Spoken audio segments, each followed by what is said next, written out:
Aujourd'hui, on va parler d'un sujet qui touche beaucoup de monde, la peur du manque. Alors que tu sois entrepreneur, travailleur autonome, salarié ou simplement quelqu'un qui cherche à améliorer sa situation financière, cette peur peut vraiment te freiner et te maintenir dans un état physique et physiologique qui va à l'encontre de ton désir profond, qui est de te sentir en sécurité, dans l'abondance et donc ultimement dans la gratitude. Dans cette vidéo, nous allons voir ce qu'est la peur et son impact sur notre système nerveux. Nous allons également regarder ses origines et les conséquences de rester dans cet état. Et enfin, ce que l'on peut faire pour surmonter cette peur du manque afin de créer de l'abondance. Bonjour, je m'appelle Aurélie, coach consultante en création de richesse et fondatrice de Les Finances au féminin. Mon intention à travers cette chaîne est de t'amener à reprendre ton pouvoir à tous les niveaux en abordant des sujets en lien avec l'argent, l'entrepreneuriat et le développement personnel. Comprendre ce qu'est la peur et son impact sur notre système nerveux. La peur est une réponse émotionnelle face à une menace qui peut être réelle ou imaginaire. Il est important de savoir que notre cerveau ne fait pas la différence entre une situation où nous sommes réellement en danger et une situation où nous nous imaginons en danger. Tu peux donc être sur le bord de la plage, les deux pieds dans l'eau et être en même état physiologique que si tu te faisais attaquer par un chien enragé. Notre peur, qu'elle soit réelle ou imaginaire, va activer notre système nerveux qui va se mettre en mode survie pour que l'on puisse se défendre face au danger. Physiquement, ça va entraîner l'augmentation du stress, donc notre corps va se mettre à libérer des hormones de stress comme le cortisol et l'adrénaline pour préparer notre corps à se battre ou à fuir pour sauver notre peau.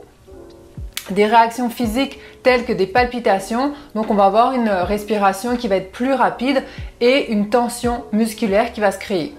Et enfin, on va avoir des réactions émotionnelles telles que l'anxiété, la panique ou alors un sentiment d'impuissance.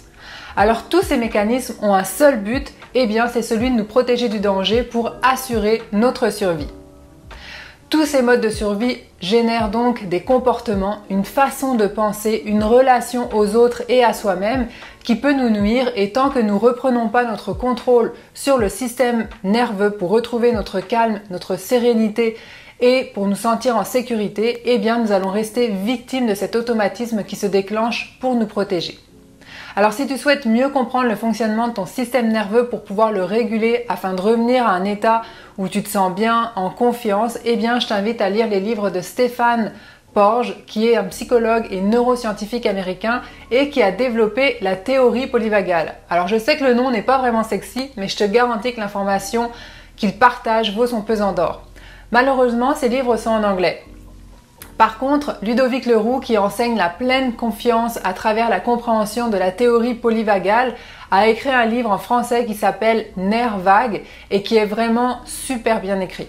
Alors je t'ai également mis les liens dans la description si tu veux te les procurer. C'est un livre personnellement que j'adore. Maintenant, voyons ce qu'est la peur du manque et ses origines. Alors la peur du manque, c'est une angoisse de ne pas avoir assez d'argent. Comme je disais plus haut, elle peut être réelle ou imaginaire, et les personnes qui ont cette peur et qui ne travaillent pas sur eux pour en comprendre les mécanismes et les origines, ils restent pris dans un cercle vicieux qui les pousse à toujours accumuler plus d'argent. Ils ont la croyance souvent inconsciente qu'en accumulant un certain montant d'argent, ils vont enfin se sentir en sécurité. Mais ce sentiment de sécurité et de sérénité n'arrive jamais car en fait ils cherchent à l'extérieur, soit dans l'accumulation de l'argent, un sentiment qui provient de l'intérieur, de notre capacité à avoir confiance en nous, en nos ressources pour faire face aux événements de la vie et en la vie elle-même.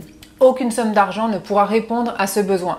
Car même si tu es multimillionnaire, une part de toi c'est que même si tu es bien structuré, il y a des événements en dehors de ton contrôle qui pourraient faire complètement basculer ton patrimoine comme une crise économique, une pandémie mondiale ou encore une catastrophe naturelle. Tout ça pour dire que tout peut changer et qu'il y aura toujours cette peur de perdre ce que tu as accumulé.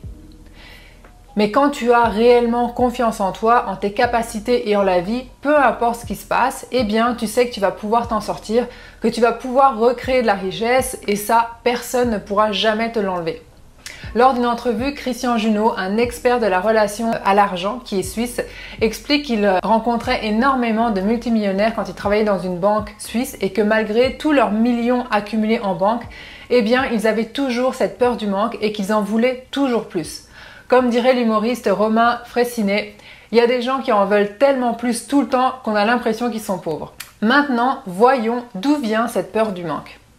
Eh bien, elle peut venir d'expériences passées. Si tu as déjà connu des périodes de difficultés financières, cette peur peut être très bien ancrée, même si aujourd'hui tu vis dans l'abondance financière.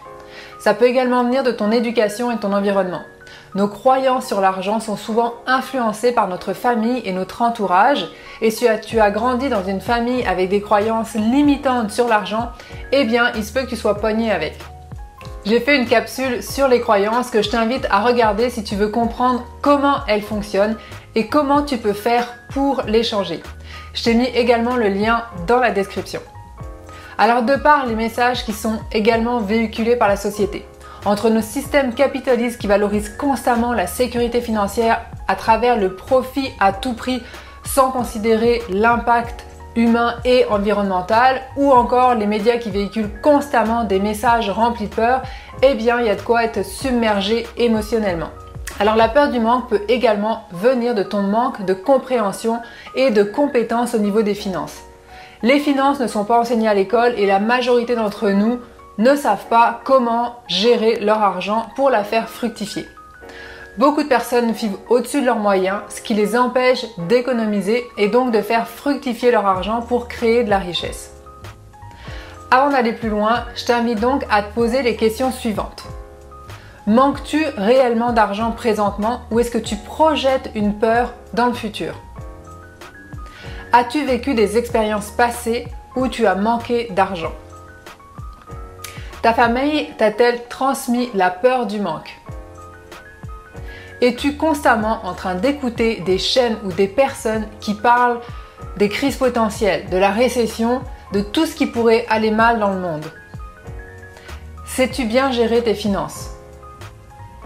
Sais-tu comment faire pour faire fructifier ton argent pour qu'elle travaille pour toi? As-tu confiance en tes capacités de faire face aux événements de la vie? As-tu confiance en la vie?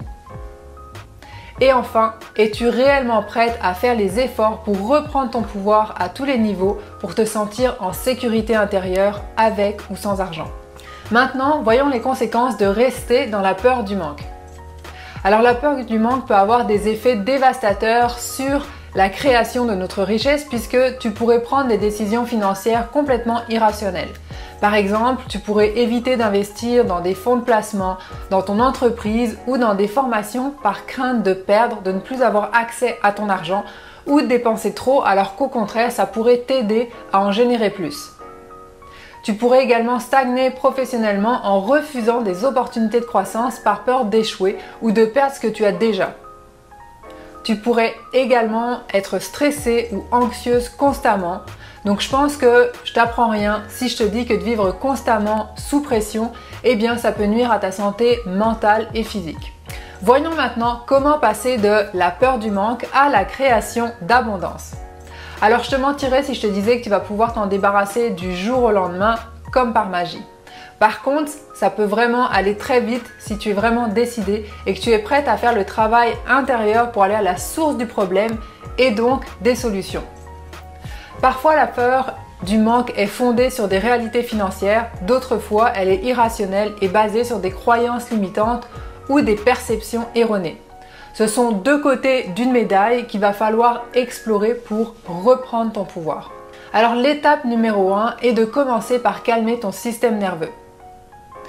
Il est essentiel de commencer par calmer ton système nerveux avant de commencer à regarder tes finances puisque lorsque ton système nerveux est en mode survie, eh bien ton mental n'est plus disponible pour réfléchir, pour absorber de l'information et trouver des solutions puisqu'il est aux aguets pour fuir ou bien combattre. Utilise des techniques de relaxation comme la respiration profonde, la méditation ou de la musique relaxante pour te ramener en mode sécurité. Un autre super livre intéressant et qui vulgarise très bien comment diminuer son stress est le livre de Sonia Lupien, Par amour du stress. Je t'ai également mis la référence dans la description. Alors trop souvent, nous voulons contrôler avec notre tête sans écouter notre corps, alors qu'en utilisant notre tête pour comprendre notre corps et le calmer, eh bien on va obtenir des résultats beaucoup plus efficacement car il va y avoir une harmonie entre les deux. Maintenant que tu te sens en sécurité et apaisé, tu peux faire l'étape numéro 2 qui est celle d'analyser ta situation financière. Alors fais le tour de tes finances actuelles. Quels sont tes revenus, tes dépenses, tes dettes et tes actifs? Établis ton coût de vie réel. Donc pour faire ça, imprime les 3 derniers mois pour que tu puisses réellement voir où va ton argent et identifier où est-ce que tu pourrais économiser.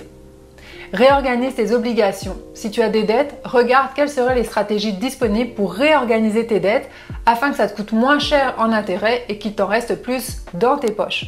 Étant donné que c'est une de mes spécialités, je t'invite à prendre un rendez-vous de 30 minutes avec moi si tu as besoin d'aide. Je t'ai également mis les liens dans la description. Maintenant que nous avons analysé tes finances d'un point de vue rationnel, il est important d'aller regarder du côté des croyances limitantes pour faire la différence entre tes croyances versus la réalité. Alors identifie tes croyances sur l'argent. Pour t'aider, je t'ai mis le lien d'une ressource gratuite qui va te permettre d'accéder à une liste de plus de 50 croyances limitantes sur l'argent pour que tu puisses voir celles qui résonnent avec toi. Tes peurs sont-elles basées sur des faits ou sur des perceptions? Par exemple, croire que tu ne peux jamais gagner assez d'argent peut être une croyance limitante. Pose-toi des questions comme « Est-ce que ma peur est basée sur des faits concrets? Y a-t-il des preuves pour soutenir cette peur? Que disent mes chiffres ?» L'étape 4 va être de surmonter la peur du manque en changeant de perspective. Donc c'est vraiment en observant nos pensées qu'on va pouvoir changer petit à petit notre perception et reprogrammer notre subconscient. On peut le faire à partir de visualisation, par des affirmations positives, par des séances d'hypnose avec un professionnel ou avec de l'auto-hypnose. Si tu cherches une personne qualifiée en hypnose, eh bien je te recommande les services de Julie Abar qui travaille autant au Québec qu'en France et qui est une excellente coach et hypnothérapeute.